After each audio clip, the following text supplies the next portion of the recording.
На лов по кратци. Токму есента настапуваше. Селаните од моето село веќе одамна ги беа пожнеале нивите, ги овршиле и житото го прибрале во амбарите. Лисијата на дрвијата почнаа да жолтеат.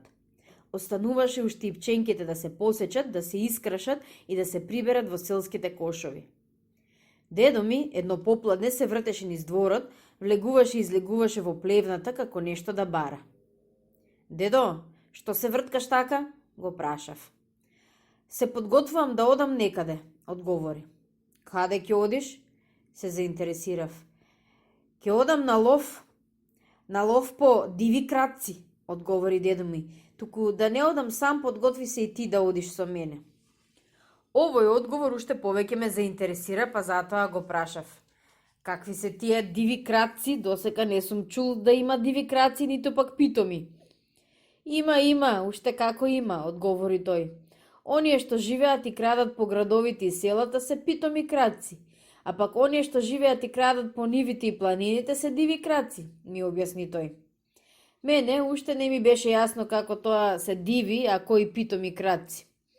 И кога сакав пак да го прашам, тој влезе дома. Кога излезе, на себе имаше префрлено голема гуња. Во рацете држеше волнена покривка. На, оваа покривка ќе биде за тебе, рече тој и ми ја префрли преку рамо. Зошто ми е дедо покривкава? Во неја ќе се скриеш кога ќе ловиме диви кратци, ми одговори тој и влезе во нашата плевна. Кога излезе од плевната, носеше нешто покриено под гуњата. Кога сакав да го прашам, тој ми рече: ајде тргнуваме, немаме време за губење. Скоро ќе зајде сонцето. Ако зајде, не можеме да ги фатиме кратците. И ние тргнавме. Патем ништо не проговоривме. Јас мислев на дивите кратци, а пак дедо не знам на што мислеше. Брзо втасавме во подножието на нашата планина. Таму имавме една наша нива, посејана со пченка. Крај пченката течеше буен планински поток. Тоа е нашата нива, рече дедо. Таму ноќеска ќе ловиме диви кратци. Мене ме копкаше во срцево да разберам за дивите кратци, па затоа го прашав. Ама какви се тие диви кратци? Ти така ме маслосуваш за да ти правам друштво. Тоа не се кажува, кога ќе падне ноќта ќе ги видиш, биди стрплив, ќе ги видиш, одговори тој. Се доближивме до нивата, слушам како тропаат некакви тенекиња и штракаат некакви штракалки. Што е ова, дедо? Тоа се моите ловечки мајстории, одговори тој. Во нашава нива ноќе влегуваат тие прочуени кратци и крадат кочени пченка. Со овие мајстории сакав да ги плашам, но тие се научија, не се плашат, па мораме сега лично да ги ловиме. Кога втасавме на нивата, што да видам?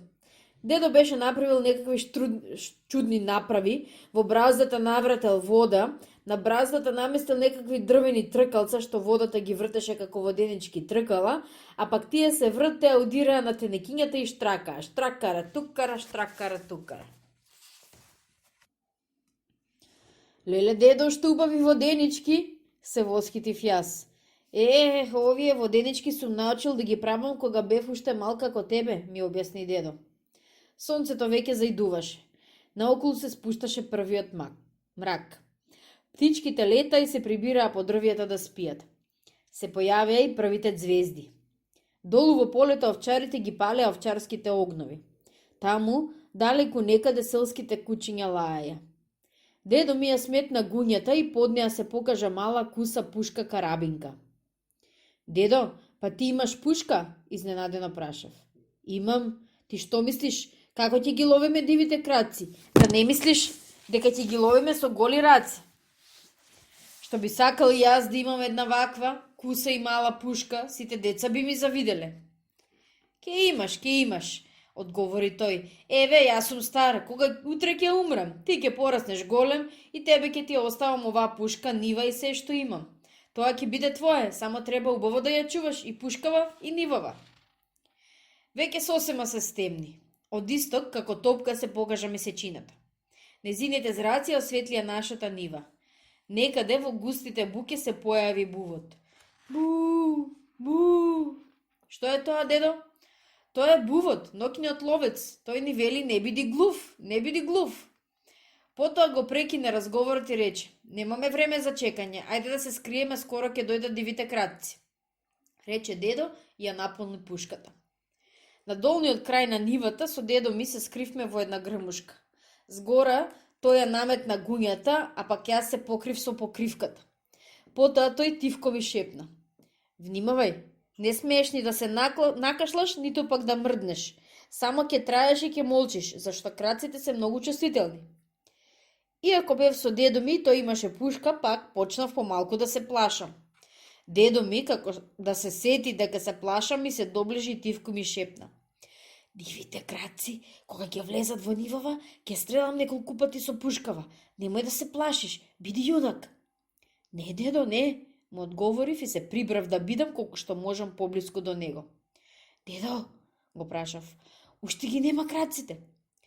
"Ти само молчи, тие се научени и мора да дојдат."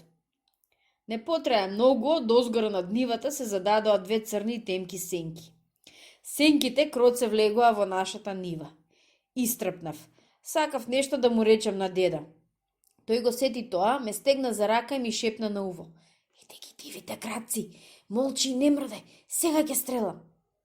Кога сенките влегоа во нивата, на месечината што грееше како ден, забележав дека сенките личат на прасиња. Штутуко влегаа во нивата и почнаа да кршат кочан и пченка, дедо ја крена пушката, на нишани едно бам ја процети ноќната тишина. Една од сенките се преврати и падна, другата сенка почна да бега нагоре. Дедо ми пак ја наполни пушката, на нишани на сенката што бегаше и пак пушката грмна, но таа не се преврати. Дедо уште еден истрел му испрати како поздрав, но тоа веќе беше далеко. "Станове да го земеме крадецот," викна дедо. Брзо станавме од грамушката и појдовме кај црното. Тоа уште се превратуваше и претеше со нозите. Јазо, се лизна на мразот," весело викна дедо. "Го гледаш ли дивиот крадец? Тоа е јазовецот." Другиот ден јазовецот го однесовме дома, околу нас се насобраа селаните. Дедо ми им расправаше како губи јазовецот и се гордееше со него. Тој им велеше на селаните: "Само не го убив сам, со мене беше и внук ми. Него го викнав да ме варди и да ми го држи стравот." Дедо ми ја одра кожата на јазовецот и ја продаде, а мајка ми свари убав сапун од него. Цела година се перевме со сапунот од јазовец. Ете како заврши нашиот лов на диви крадци.